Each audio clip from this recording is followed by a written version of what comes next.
Tama lang ba yung length na yan? Yeah, okay. Pwede ko mamuwas ng konti. Masyadong iksi. Tama na yan, no? Oh. Tapos yung color natin, ulitin ko lang ha, ash gray. Tapos ash brown. Okay. Okay na yun. Para dun sa Magbe-blend siya sa gray hair. magbe-blend sa buti. Para Kasi ang main problem mo is yung puting buhok. Oh. Okay. So, para mag-blend, kukuha tayo ng color na magko-complement dun sa white hair, which is yung ash gray. Okay.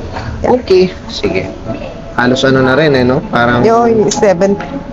oo, mga 70 to 80% yeah. ng puting buhok. So, medyo dadamihan natin yung highlight natin. Okay. Walang bahala, ha? Sige. Oh, yeah. Of course. Sige, pa-ready ko lang mo. Palagyan mo muna ng protector. Ha? Tapos, diretso highlight na tayo.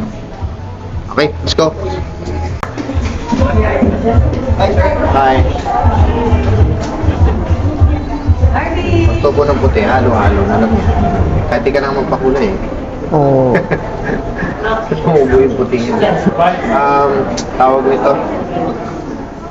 Sanay ka naman ng light, alam mo na paano ayusin, talagaan. Yeah, oh. Mga treatment. Tapos sulfate-free na mga shampoo. Oo.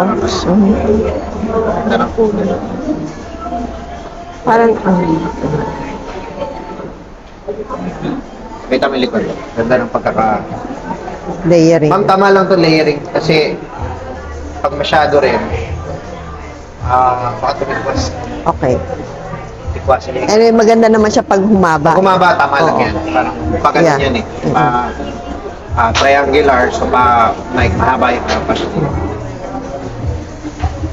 Tapos matagal-tagal yung haba niya. Kailan ba ulit balik? December. December na. Hindi yun December. Pabuka na. Naku. Palibok na December. Ganon.